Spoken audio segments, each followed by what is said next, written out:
उसका 31वां वचन हम पढ़ेंगे, पूरी चर्च जल्दी निकाले। यूहन्ना 8 उसका 31वां वचन।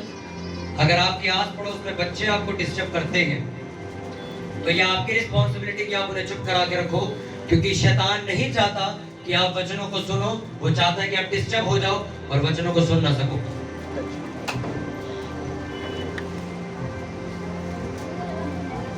सिस्टर आप वहां बैठे भी दे देते ना तभी पहुंच जाती है।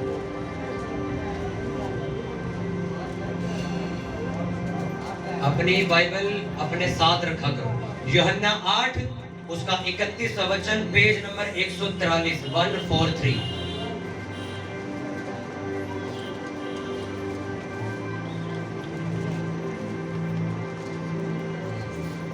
क्यों दुखी हो रहे हो? जब आपको पता जगह नहीं तो उसको उधर कर दो।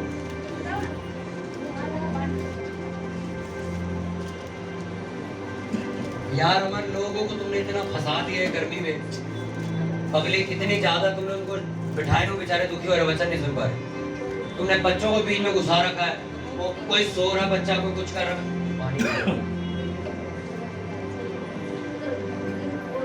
थोड़ा रिलैक्स करके रखो, वचन बहुत जरूरी है। 2017 में यही वचन था जो मैं सुनने चर्च गया था और मेरी जिंदगी बदल गई थी। और आज मैं लोगों के चर्चों में देखता हूँ, पास्टर प्रचार कर रहा है, बच्चे आगे खेल रहे हैं, शोर मचा रहे हैं, कोई पानी पी रहा है, कोई वॉशरूम गया हुआ है, तमाशा चल रहा है वचन में, और पास्टर डांटता भी नहीं उस बात पे कि क्या कर रहे हो। इसलिए जब तुम शांत हो जाओ तो मैं प्रचार शुरू करूंगा। हालेलुया।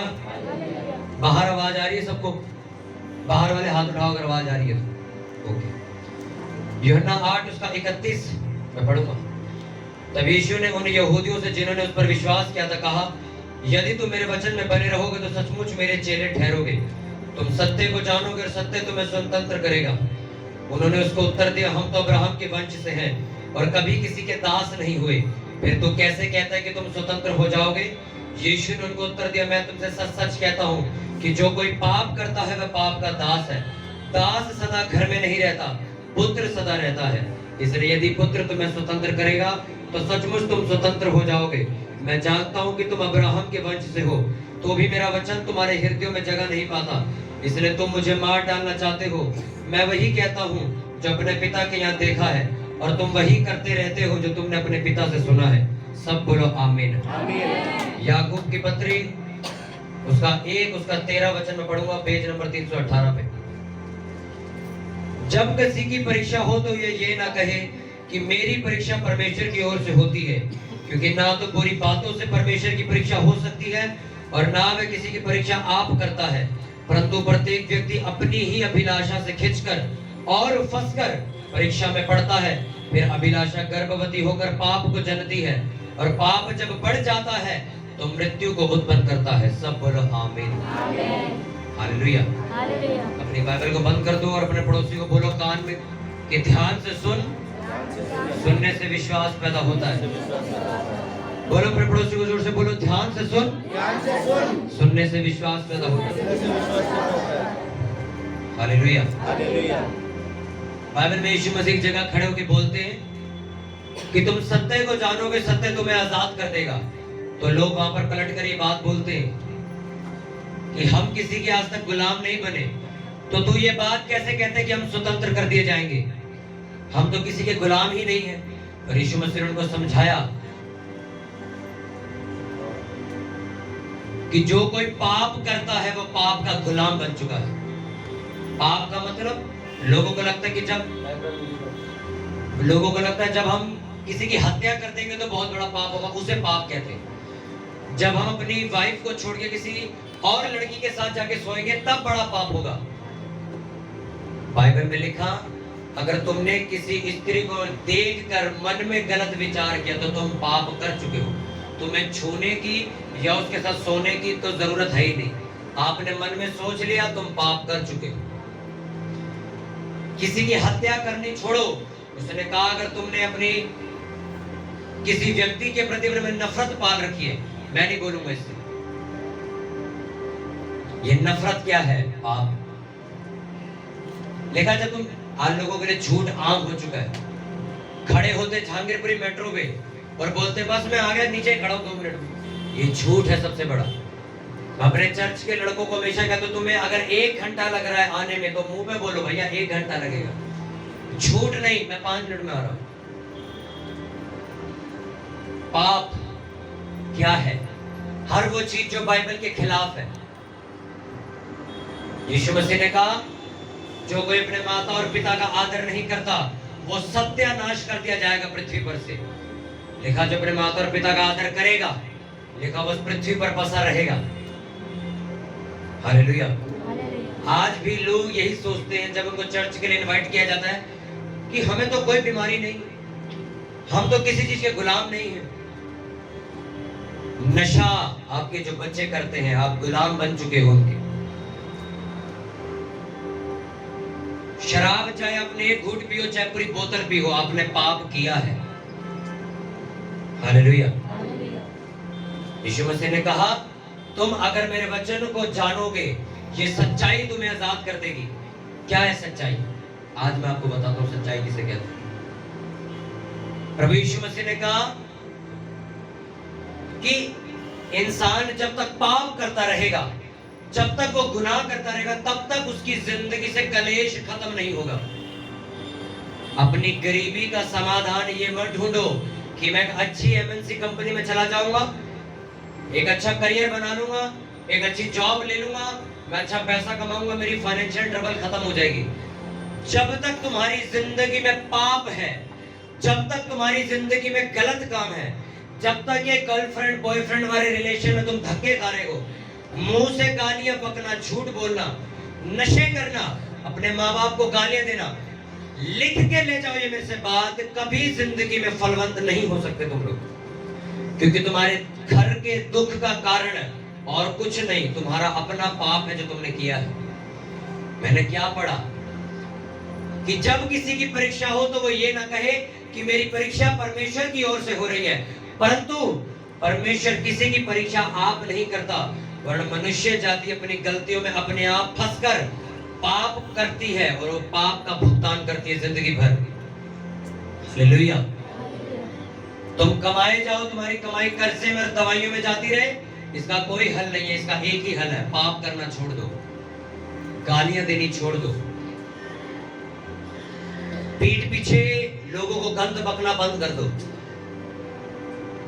वो बाबा जो इंसान बन के अपने आप को परमेश्वर बना के बैठा है, वो तुम्हारे को नहीं बचा सकता, क्योंकि वो भी एक दिन मर जाएगा। आज अगर मैं आपको बोलूं कि मैं परमेश्वर हूं और तुम मेरे पीछे चलो, मेरी फोटो में ले जाके अपने घर लगा लो, तुम्हारा कुछ नहीं हो सकता। क्योंकि जिस चीज ने ये बाइक बनाई, अगर हीरो होंडा वालों ने बाइक बनाई है तो उसको ठीक कौन करेगा?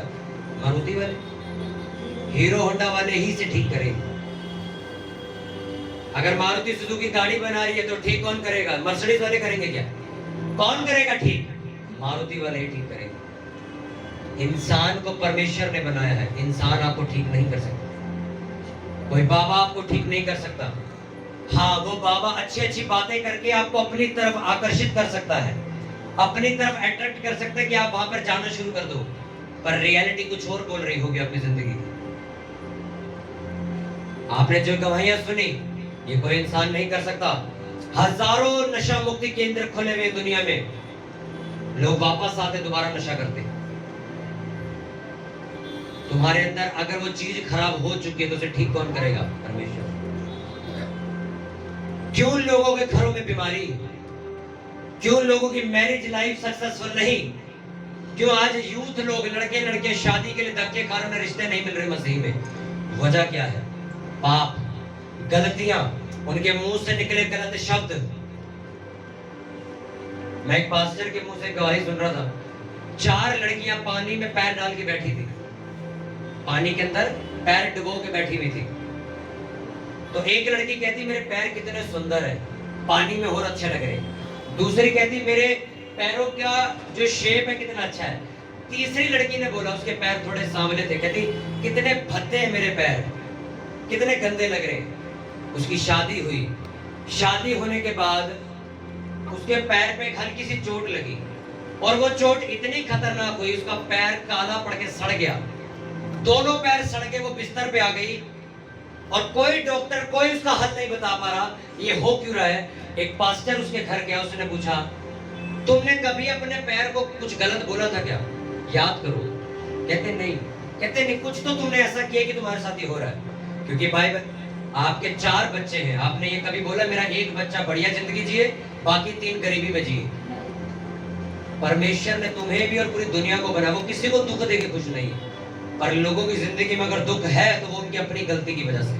तो पास्टर ने पूछा तुमने कुछ तो किया होगा। लड़की बोली हाँ, जवानी के टाइम पे जब मेरी शादी नहीं हुई थी तो हम सारी सहेलियां एक पानी की झील पे बैठी थी, और मैंने अपने पैरों को देखकर ये बोला था कि मेरे पैर कितने भद्दे कितने गंदे।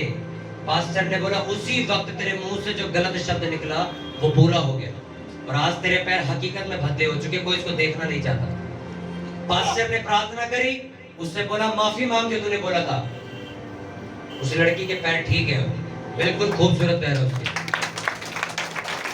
मैंने तुम्हें क्या कहा, तुम्हारे साथ जो भी घट रहा है वो तुम्हारी अपनी किसी गलती की वजह से हो रहा है।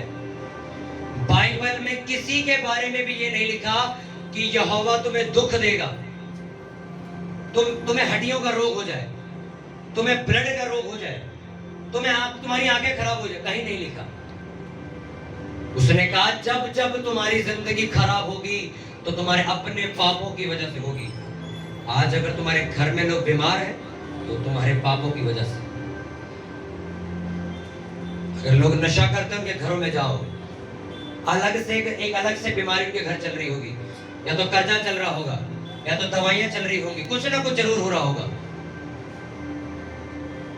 आपको पता सिर्फ चर्च आते रहने से ही कितने बंधन आप पे टूट जाते हैं। मुझे जब लोगों की गवाही पता लगती है, ये 15 साल से ऐसा था, चर्च आना शुरू किया 1 महीने से आ रहा है, आज ठीक है। 16 साल से ये नशा कर रहा था, आज चर्च आना शुरू किया 2 महीने हो गए, आज ये बंदा नशे से बाहर। आपको सुन के मजाक लगता होगा, मैं भी इन चीजों में से निकला हूं। जब एक इंसान को शारीरिक गंदी आदतों की लत लगती है, हाथ कांपते हैं। मजाक नहीं है कि एक बंदे की जिंदगी से कोई गंदी आदत निकल जाए। मैं निकला हूं, मुझे पता है। 8 घंटे प्रेयर करने के बाद 8 घंटे प्रेयर करने के बाद मैं सोने जाता था, शैतान सपनों में मेरे को दिखाता था मैं व्यभिचार कर रहा हूँ, किसी लड़की के साथ सेक्स कर रहा हूँ। मैं कहता परमेश्वर इतनी प्रेयर करने के बावजूद भी ये हाल है तो बाकियों का क्या होगा। मुझे पता है मैं निकला हूं इन चीजों से बाहर। शरीर आपका रोज जो आप जिन चीज, मैं लड़कियों के रिलेशन में बहुत रहता था, मुझे अपनी सुंदरता का घमंड था उस टाइम कि यार मैं जिससे भी बात करूंगा किसी को भी मैं अपने जाल में फंसा सकता हूं। वो आत्मा मेरे पीछे पड़ गई थी। जब मैं मसीह में आया तब भी मैं ठीक नहीं हुआ। पास्टरों से मिला, कहते बाइबल ज्यादा पढ़ो, फास्टिंग करो, प्रे, और उस चीज से निकलने के लिए इतनी ज्यादा मैंने मेहनत कर ली कि आज मेरी वो नॉर्मल जिंदगी बन चुकी है। आज 10-10 घंटे प्रेयर करना मेरे लिए आम बात है। पर क्यों परमेश्वर ने मुझसे इतनी प्रेयर करवाई? क्योंकि वो जानता था मैंने इसको बड़ी चीजों के लिए इस्तेमाल करना। अगर कोई गवाही यहाँ दे रहा है कि वो आज बाहर निकल चुका हूं गंदी आदतों से, मैं आपको सच बता रहा हूँ, ये परमेश्वर के अलावा और किसी का काम नहीं, इंसान के बस की बात नहीं है। मैंने बहुत कोशिश करी, नहीं निकल पाए, पर जब परमेश्वर का सहारा लिया, जब परमेश्वर का सहारा लिया गया तो परमेश्वर ने मुझे आजाद किया, और आज आपको भी आजाद करके भेजेगा यीशु मसीह के नाम में। हालेलुया। मेरी बात जिंदगी में आज ये डाल के जाना, जब तक तुम्हारी जिंदगी में पाप है, चाहे वो कोई भी पाप हो, तुम्हारी जिंदगी में का अलग तरह का ट्रबल चलता रहेगा। तुम्हारे रास्ते कहीं ना कहीं बंद होंगे। तुम जो चीज पाना चाहते हो वो पा नहीं पाओगे, जो चीज करने जाओगे वो खराब हो जाएगी, और तुम कंफ्यूजन में जियोगे, मेरी जिंदगी में हो क्या रहा है। उसने क्या कहा वचन में कि मनुष्य अपनी गलतियों की वजह से परीक्षा में फंसता है। किसकी गलतियों की वजह से? हालेलुया। कितनों को बात समझ आ रही है? आज आप चर्च अटेंड कर रहे हो, अगले संडे कहाँ हो गए जी? जॉब पे चले गए। बुधवार कहाँ है जी? पता नहीं, छुट्टी नहीं मिली, घर में मेहमान आ गए। मैंने 6 साल में आज तक कभी संडे चर्च नहीं छोड़ा। इसलिए आज मेरी जिंदगी इतनी आशीषित है। मैंने लोगों को देखा है, उनके घर रिश्तेदार आ जाए संडे चर्च छुट्टी, मेहमान आ जाए संडे चर्च छोड़ना अगली बार चलेंगे, जॉब वाले कहते हैं 1000 रुपए फालतू देंगे तो चर्च छोड़ के जॉब पे चले जाते हैं। मेरे घर वालों ने कहा, क्योंकि हम पंजाबी फैमिली से, हम बाइबल क्रिश्चियन नहीं है, हम पंजाबी फैमिली से आए हुए लोग हैं, तो मैं यीशु मसीह को गालियां देता था और अपनी बड़ी बहन को चर्च जाने नहीं देता था। मैं कहता था ये धर्म बदल देंगे, हम पंजाबी लोग, हम जाके क्या करेंगे। और 2017 18 अगस्त को मैं पहली बार चर्च गया ये देखने के लिए कि वहां पर ऐसा क्या होता है कि लोग ठीक हो जाते हैं। और मैं पहली बार गया, पास्टर ने मेरे सर पे हाथ रख के प्रार्थना करी, मेरी आधी से ज्यादा गलत चीजें, मेरी बीमारी उसी वक्त मेरे अंदर से निकल गई थी। मैं हर हफ्ते दवाइयां खाने वाला इंसान था, मुझे 6 साल हो गए, मैंने दोबारा हॉस्पिटल की शक्ल नहीं देखी। हर दूसरे हफ्ते में हॉस्पिटल में लाइन लगा के खड़ा होता था, कभी कुछ बीमारी, कभी कुछ, अगर मैं नहीं तो मेरे पापा, हमारे घर यही चलता था बस, हॉस्पिटल जाओ दवाई लाओ, हॉस्पिटल जाओ। कहां गई वो बीमारी? वो बीमारी नहीं, वो एक श्राप था। दादा टीबी से मर गया, पर दादा भी टीबी से मर गया। अच्छा, बाप को क्या, पापा को भी टीबी, अब तुझे मेरे को भी टीबी के लक्षण बता दिए। ये बीमारी नहीं है भाई, ये एक श्राप है जो तुम्हारे पूर्वजों से चलता आ रहा है। पर दादा भी नशा करता था, अजय दादा भी शराब पीता था और पापा भी शराब पीते थे। अब लड़का भी धीरे धीरे सिगरेट मुंह पे लगा रहा है। और मम्मी क्या कर रही है घर पे? मम्मी को छोले छीलने से फुर्सत नहीं है, उसको बोल बोल परेशान होगी पब्लिक, चर्च जाते रहे बच्चे सुधर जाएंगे, टाइम नहीं है, छोले छीलना है ना, काम पर भी जाना है हमको। अरे बच्चे बहन जी बर्बाद हो रहे हैं, होने दीजिए, कमाई तो ला रहे हैं ना घर। लड़का सट्टे खेल के पैसे ला रहा है, मम्मी कह रही है वाह आज मटर पनीर बनेगा। मटर पनीर बन रहा है, क्या हो गया फिर अगर सट्टा खेल के ला रहा है तो? ला तो रहा है ना। अरे सट्टे में भी मेहनत लगती है, मजदूरी लगती है, ऐसे ही थोड़ी कोई नंबर निकल आता है। अगले ने दिमाग लगाया होगा। क्या कर रही है माया? मैं जब गलत संगति में था, मेरी बहन मेरी मम्मी प्रार्थना करते थे सारा दिन, हर हफ्ते चर्च जाते थे, इसलिए आज मैं यहाँ खड़ा हूँ। मैंने लोगों की मम्मियां देखी हैं, चर्च ही नहीं आती, कहती काम पे गए। तो बच्चे नशे करेंगे, फिर आदमी नशे करेंगे, फिर वो क्या करेंगे। मैंने ऐसी लेडी से चर्च में देखी जो अकेली आई थी, लड़ झगड़ के चर्च से, घर वाले उनके आने नहीं देते। आज उनके हस्बैंड, अजय देख रहे हो ना, ये क्या थी ब्रदर ने कहा भाई, इनकी वाइफ थी जो चर्च में आई थी और प्रेयर लिखवा के गई थी कि मेरा हस्बैंड शराब पीता है, उसके लिए प्रार्थना करो। मैंने इनको सलाह दी, मैं कहा प्रेयर छोड़ दो हम पे, तुम चर्च आना बंद मत करना, बस जो सामर्थ्य तुम हर संडे बुधवार लेके जाओगे अपने घर लेके जाना है। सोचो आज वो लेडीज भी यहाँ बैठी है, उसका हस्बैंड गवाही दे रहा है, बच्चे सेवा कर रहे हैं, पूरा परिवार यहाँ बैठा हुआ है। आप जिन लोगों को देख के खुश होते हो कि क्या बात है यार, तेरा परिवार पूरा सेवा कर, सर उन्होंने कुछ बोया है। वो उन लोगों की तरह नहीं थे, केजरीवाल की रैली आई 300 रुपए दिहाड़ी मिलेगी, चलो संडे देख लेंगे, यूट्यूब पे आ तो जाएगा, मीटिंग यूट्यूब पे आ जाएगी, चलो। सोचो, मैं ये हकीकत बता रहा हूं, लोग चर्च आते हैं, देखते हैं, चमत्कार देखते चले जाते हैं, 6 महीने बाद वापस आते हैं, कुछ हुआ। मैं 6 महीने थे, मेरे को तो ही नहीं पता तुम हो कौन।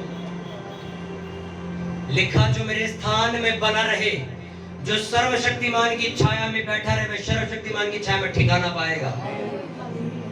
मैं यहोवा के विषय कहूंगा, वो मेरा शरण स्थान और गढ़ ठहरा है। चर्च आए, ठीक हो गए, चर्च छोड़ दिया, बीमार हो गए, वापस आ गए, क्या फायदा। ये जो चर्च में आप बैठे हो, ये कोई ऐसा धार्मिक स्थल नहीं है कि आपको एक धागा दिया जाएगा, एक पर्ची दी जाएगी, ये लो अपने जाके चौखट पे बांध लो, तुम्हारा घर बच। परमेश्वर ने कहा मेरे अंदर इतनी ताकत है, मैं खुद ठीक कर सकता हूं, मुझे धागे ताबीतों की जरूरत नहीं है। तुम अगर विश्वास करते, संडे आते हो, बुधवार आते हो, वचन सुनते, वचन सुनने से ही तुम ठीक हो जाते हो। वचन में इतनी ताकत है। हालेलुया। प्रभु यीशु मसीह किसी धर्म या जात को बदलने नहीं आए, क्योंकि उसने धर्म और जात बनाया नहीं। मैंने अगर इस बिल्डिंग को बनाया है तो मैं इसमें पेंट बदल सकता हूँ, इसके पिलर बदल सकता हूँ, पर्दे बदल सकता हूँ, क्योंकि घर किसने बनाया? मैंने। धर्म तुमने बनाया, परमेश्वर को उससे कोई लेना देना नहीं। तो इसमें जो भी बदलाव करने करते रहो, परमेश्वर को धर्म से कोई लेना देना, क्योंकि उसने कहा ये मेरी बनाई, ये मेरी उत्पाद नहीं है, ये भैया हमारे यहाँ से नहीं निकला ये। ना उसने कोई ईसाई धर्म, कोई शाही शब्द कुछ नहीं बनाया उसने, ये सब लोगों ने मिलकर बनाया। उसने कहा मैंने जगत के लिए अपना खून बहाया कि जो कोई आज से यीशु मसीह पे विश्वास करेगा उसकी जिंदगी में बदल दूंगा। तुम्हारे फाइनेंस बदल दिए जाएंगे यीशु के नाम में, तुम्हारे बच्चे बदल दिए जाएंगे यीशु के नाम में, तुम्हारे लोग बदल दिए जाएंगे यीशु मसीह के नाम में। मैंने कहा तुम्हारे घराने नशे से बाहर आ जाएंगे यीशु के नाम में। हालेलुया। तैयार हो विश्वास करने के लिए कि शक करने के लिए? उसपे जिन्होंने शक किया वो आज भी धक्के खा रहे हैं, जिन्होंने विश्वास किया वो यहाँ खड़े होकर गवाही दे रहे हैं। एक व्यक्ति यहाँ पर आया, पुलपिट पर खड़ा हुआ, कह रहा मेरे से 15 मिनट बोला नहीं गया यहाँ खड़े होके, ये ऐसी जगह है। कहते मैं पहली बार पुलपिट पे आया आपके, कहता मेरे पैर ठंडे पड़ गए थे वहां। ये जगह मैंने नहीं बनाई, ये जगह यहोवा ने बनाई। हालेलुया। इसलिए यहां से निकलने वाली हर प्रेयर, हर दुआ, हर आशीष जब हर संडे बुधवार लेकर जाते वो तुम्हारे घरों में काम करती। तुम्हारे बच्चे कभी नशा नहीं करे यीशु मसीह के नाम में। जैसे बाकी लोग सेवा कर रहे हैं, तुम्हारा परिवार भी सेवा करेगा। अगर तुम तैयार हो प्रभु यीशु मसीह के पीछे चलने के लिए, मैं तुम्हें आज मेरे शब्द नोट कर लो, ये ऑनलाइन जारी मीटिंग निकाल के, अगर ये शब्द पूरे ना हो तो मुझे बोल देना, मैं झूठ बोल रहा था। दुनिया पूछने आएगी घर में तुम्हारे क्या हुआ तुम्हारे साथ कि तुम्हारा पूरा परिवार टॉप पे चला गया। हालेलुया। अगर तुम क्या करने के लिए तैयार हो, पाप छोड़ने के लिए तैयार हो, गंदे काम छोड़ने के लिए तैयार हो, प्रभु यीशु मसीह पर विश्वास करने के लिए तैयार हो। हालेलुया। हर संडे, हर बुधवार जो लोग आते हैं उनकी जिंदगी देखना कभी आप।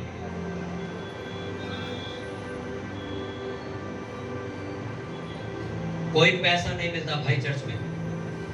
सोचो एक एक आदमी को अगर दो, आपने सुना होगा लोग कहते हैं हर आदमी को 2-2 लाख रुपए देते हैं, सुना है ना आपने? सोचो यहाँ पब्लिक देखो कितनी बैठी है, अगर हिसाब लगाओ ये 1 करोड़ से ऊपर का हिसाब किताब है। 1 करोड़ रुपए अगर मेरे पास है बांटने के लिए हर संडे, तो मैं एसी ना लगवा लूं? मैं भी पसीने पोंछ पागल हो रहा हूँ। दिमाग लगाओ थोड़ा कि लोग कैसे तुम्हें पागल बनाते हैं कि तुम चर्च ना जा सको। तुम मजारों पे चले जाओ, बाबा और तांत्रिकों के पास चले जाओ, कोई तुम्हें कुछ नहीं कहेगा। तुम 2 मिनट बता दो अपने किसी रिश्तेदार को हम चर्च गए थे, वो सड़ जाएगा। वजह क्या है? शैतान ये बात जानता है, तू कहीं भी जा कोई प्रॉब्लम नहीं, अगर ये चर्च गया तो मेरी खैर बनेगी यहाँ पे, क्योंकि उसे पता है कि चर्च वाले लोग इन पे जादू टूना नहीं चलता। ये तांत्रिकों के तंबुओं में आग लगा देते हैं, इन्हें कोई फर्क नहीं पड़ता। आपकी फोटो में अगर लोग तांत्रिकों के पास ले जाएंगे, तांत्रिक को अगर ये पता लग जाए ये चर्च जाता है, वो खुद फोटो वापस करेगा तुम्हारी। परमेश्वर में इतनी ताकत है। हालेलुया। कुछ सोचो, अगर ऐसे एक एक करके मैं 5-5 लाख रुपया दूं सबको, कितना पैसा बांटूंगा मैं? और सोचो चर्च में एसी नहीं, मैं बर्फ की सिल्ली मंगा के ठंडा पानी पी रहा हूं। हालेलुया। क्यों? इस चर्च में आने के बाद लोगों के फाइनेंस बढ़ते हैं, जो आप पैसा बो के जाते हो वो गरीबों के लिए लगा दिया जाता है, वो लोगों को खाना खिलाया जाता है। तो सोचो जब तुम्हारे पैसे ऐसी जगह लग रहे तो तुम्हारा परिवार कहां जाएगा, तुम्हारी कमाइयां कहां जाएंगी? हालेलुया। समझ आ रही नहीं आ रही? तुम्हें गाय का मीट खिला देंगे, तुम्हें चिकन खिला देंगे। मेरे बंदे को कहता तुम्हें नॉन वेज खिला देंगे, मैं कहा मैं तो पहले से ही खाता हूँ, तो पंजाबी मेरे को, मैं उससे बढ़िया बना के खिला दूंगा उसको, वो मुझे क्या खिलाएगा? और 6 साल हो गए इस चर्च में, आज तक नॉन वेज नहीं बना, कभी नहीं बना। कितने लोग आते हैं यहाँ पे, कहते हैं इतने हजारों रुपए हम देंगे आप चर्च के लिए बनवाओ। मैं कहा दाल चावल मिलेंगे, खाओ और घर जाओ। और ये दाल चावल का लोग इंतजार करते पूरा हफ्ता कब मिलेंगे। एक बार तारीफ करो जो लोग बनाते हैं उसको बहुत बार। हालेलुया। चर्च कोई ऐसी जगह नहीं है जहां पर तुम्हें झाड़ा फूक किया जाएगा। मैंने तुम्हें रियलिटी बता दिया, तुम्हारे दुखों का कारण क्या है। ये खत्म, दुख खत्म, फिनिश। तुम चर्च आ रहे हो, हर संडे आ रहे हो, बुधवार आ रहे हो, तुम्हारे लिए हाथ रख के प्रेयर हो रही है, धीरे धीरे धीरे धीरे बंधन टूटते चले जाएंगे। एक दिन आएगा तुम कहोगे मैं फ्री हूँ हर चीज से, मेरा कर्जा खत्म, मेरी बीमारियां खत्म, मेरा रोग खत्म, सब खत्म हो चुका, मेरी गंदी आदतें खत्म, अब मैं प्रभु की सेवा के लिए तैयार हूँ। तैयार हो प्रभु यीशु मसीह में विश्वास करने के लिए। आज अगर आप अपना जीवन उसे देने के लिए तैयार हो, अपनी माफी मांगने के लिए तैयार हो कि प्रभु मैंने जो गंदे काम किया आज मैं छोड़ने का वायदा करता हूँ, छुड़वाएगा परमेश्वर आपसे। तुम्हें अपनी ताकत नहीं लगानी पड़ेगी। अगर खुद ही छोड़ना है तो फिर परमेश्वर का क्या काम। मेरा परमेश्वर आपको गंदी आदतों से बाहर निकलवाने में मदद करेगा। तुम माफी मांगोगे, उसके पीछे चलने के लिए तैयार होगे, हमारी जिंदगी दिन प्रतिदिन खूबसूरत बनाता जाएगा। लोग आपकी जिंदगी जीने की ख्वाहिश रखेंगे। जैसी तुम्हारी जिंदगी है वैसी लोग जीने का ख्वाब देखेंगे। हालेलुया। तैयार हो प्रभु यीशु मसीह में विश्वास करने के लिए। लोगों के ऊपर दुख किस वजह से है? परमेश्वर की वजह से कि अपनी वजह से? गालियां पकना गंदी, बात बात पर झूठ बोल देना, चिढ़ना, नफरत करना, गलत नजर से लड़कों और लड़कियों को देखना, फोन में गंदी पिक्चरें देखना, बंद कमरे में सेल्फ सेक्स करना, नशे करना, जिंदगी कूड़ेदान बना देगा वो। अगर तुम इसे छोड़ोगे, आज फैसला लेके जाओगे, मदद मांगोगे परमेश्वर की, प्रभु मेरी मदद कर इससे निकलने के लिए, वो मदद करेगा। वो सफेद कपड़े की तरह तुम्हारी जिंदगी बना देगा। बिल्कुल। अपने हाथों को उठाओ, अपनी सच, अपनी आंखों को बंद करके अपनी पर्सनल प्रार्थना में जाते हुए कि परमेश्वर जितना वचन आज मैंने सुना, ये वचन मेरी लाइफ को परमानेंटली बदल देगा। मैं विश्वास करता हूँ प्रभु, मैं तेरे आज भवन में आया हूँ, मैं विश्वास करता हूँ कि प्रभु आज तू मेरी भी जिंदगी को बदलेगा। मुझे गलत कामों से, मेरे परिवार को बंधनों से, मेरी जिंदगी को रुके हुए रास्तों को आज खोल के मुझे वापस भेजेगा। प्रभु मैं तेरे भवन में अपने आप को समर्पित करता हूँ, मैं तेरे भवन में आने का वायदा करता हूँ। तेरी हजूरी मेरी जिंदगी में सदा काल के लिए ठहरी रहे। उठाओ अपने हाथों को, ऊंची आवाज में प्रार्थना करेंगे सभी जन।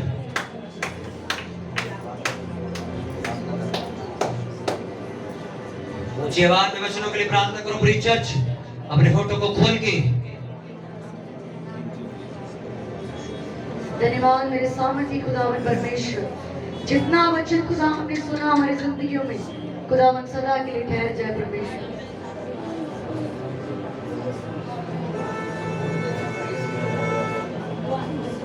परमेश्वर आज का वचन मांगते हुए सभी लोग अपने हाथों को उठाते हुए कि खुदावन आज का वचन मेरी जिंदगी की नींव बन जाए परमेश्वर। कोई भी शैतानी शक्तियां, कोई भी पाप आज से मेरे ऊपर कब्जा ना कर सके खुदावन। हर वो चीज जो परमेश्वर मुझे आज तक पीछे खींचते आई है, पापों में, व्यभिचार में, खुदावन आज तेरा वचन मुझे बाहर निकलने में पूरी सहायता करे खुदावन। ऊंची आवाज में पूरी कलीसिया प्रार्थना करे कि वो शैतान मुझे छोड़ के सदा के लिए चला जाए।